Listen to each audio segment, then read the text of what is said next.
And you add to that the bulk of the rain and the heavy rain will occur when people are sleeping. They project that the rain will start about 11 p.m. And go until 4 a.m. And that will be continuous. The time where it will be the heaviest, though, will be between 1 a.m. and 4 a.m. So the recommendations are that if you are in a low-lying area, if you're in a flood-prone area, you should take all means of notification with you to bed. Make sure you can have the TV on, radio, all cell phones. If you have a weather radio, that on, and just really be alert. And make sure that any way that you're normally notified of a weather emergency, that you will be getting that information. Any kind of means of reporting that you normally rely on.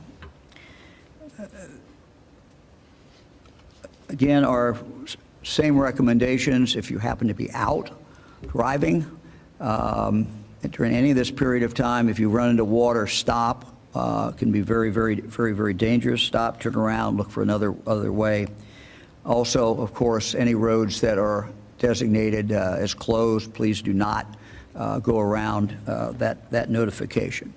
You might want to also, when you go to bed, take a flashlight with you, as you may lose power during this period of time.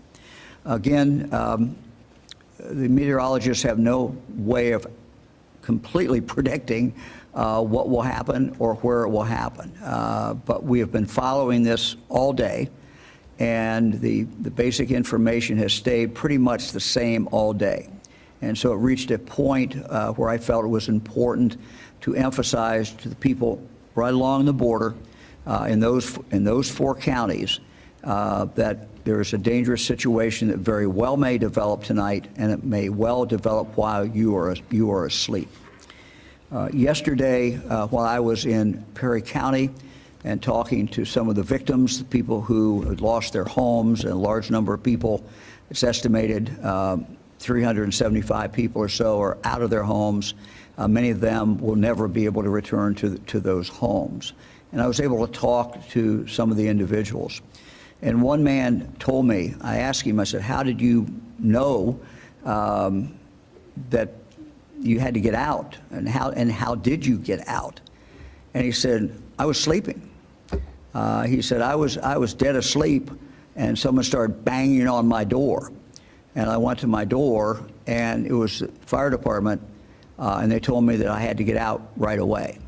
And they asked me if I had a pet. I took my dog and left. But if that had not occurred, he would not have known about it. So these things can creep up on people during the middle of the night. And again, that's why at this point in the early evening, we're asking you to be very careful. Those 4 counties, starting in Darke County all the way down to Hamilton County, particularly the western side of those counties. If you're in a low-lying area at all, be very careful. Stay close to your method of hearing about what is going on, and stay alert. So we hope we have no huge problems tonight, but we don't know that. And again, what the meteorologists do is give us the best information they can as they have it. So stay tuned, watch your 11 o'clock news, and just stay tuned to what is going on. We wish everybody well. Thank you very much.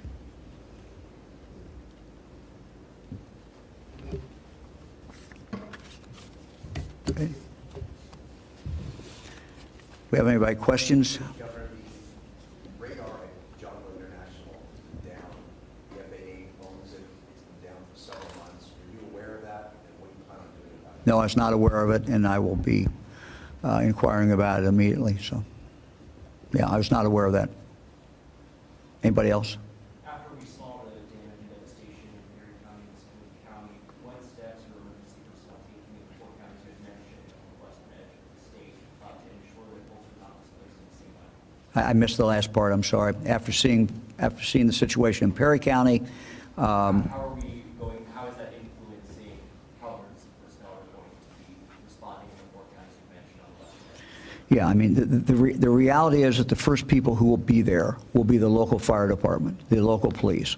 They will always be the first responders, and anybody that is assisting them. What we saw in Perry County was that the first people who came to assist them were other fire departments, other police departments in the area. The closest ones got there, and then ones further away. They ended up with they estimate about 40 different agencies. They will always be the first ones there. And, but the situation that they had there became quite dangerous for the responders. And the fire chief told me that on at least two occasions they were concerned about the safety of one of the men or women who was out there doing the rescuing. So these can be very, very dangerous situations. If you're in a high area and you've got no water around you, you're probably, not too worried about it. But I think people generally know, are they close to a creek? Are they close to a river? Are they in a low-lying area? Have they had some problems before? They generally know that. And so again, this is a general warning for those four counties, but particularly if you're in a low-lying area, yeah, you better stay alert. Anybody else? For the tens of thousands of people who are still without power in Ohio right now, what do you have to say to them? Yeah, look, there's nothing worse than being with that. Well, there's some things worse, but for all of us, if we lose our power, our life does not quite go on the way it normally does. And so I certainly feel for them. We've been in contact with the utility companies who tell us that they're getting these numbers down. But if you're one of the people who still doesn't have electricity, that doesn't give you much consolation. But we can expect, barring something tonight where we pick up a lot more of people in Ohio and households in Ohio who are not having electricity because of the weather tonight, those numbers then could go back up. But we would expect, barring that the numbers will continue to go down, and we would hope to see much more progress tomorrow by this time. Governor, do you anticipate activating National Guard and all of that? Well, the National Guard that went and responded to Perry County and that area ended up, when they got there, they actually ended up, when I got there, they were doing traffic. And so they certainly served a purpose, but by the time they got there, the rescues had basically been done and the water was going down. I did tell the general tonight. He told me that the Guard would be leaving there tomorrow morning, and I said that's fine. However, we have a weather situation on the western side of the state, and I did alert him that depending on what happens tonight, there could be a time tonight when it's necessary for them to be right in the western side. Now they do have some positioned in that general area anyway, but I alerted the general about that. So we'll see. The answer is we'll see. But the patrol is always available to get there very, very quickly.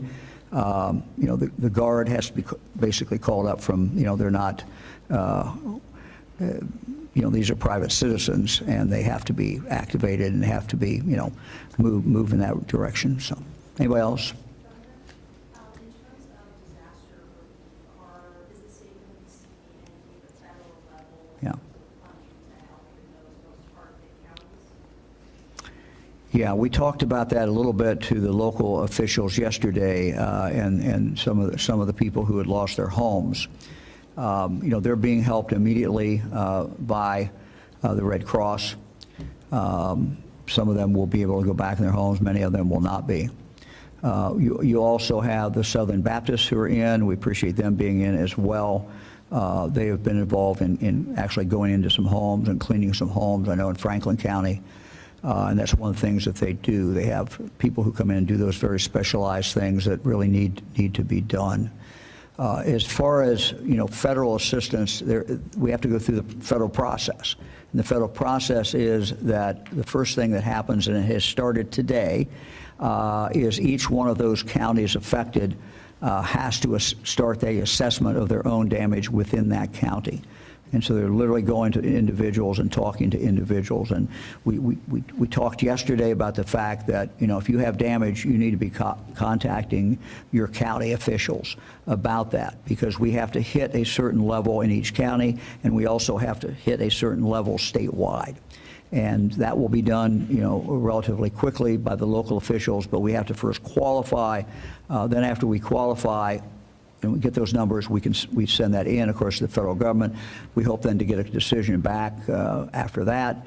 And then at that point, it's the individuals, then the federal government moves in and deals with each individual. But, you know, we think that very few people, if any, had flood insurance in that area. So these are people who many times have lost everything. I mean, they've lost everything they owned.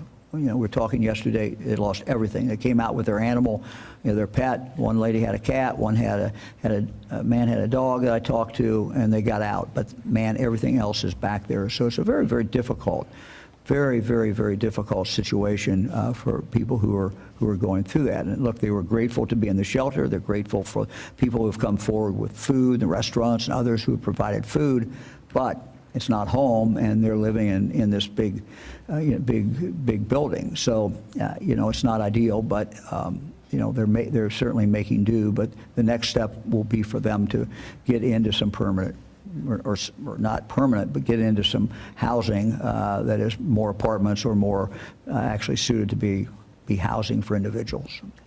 Anybody else? Okay, thank you all very much.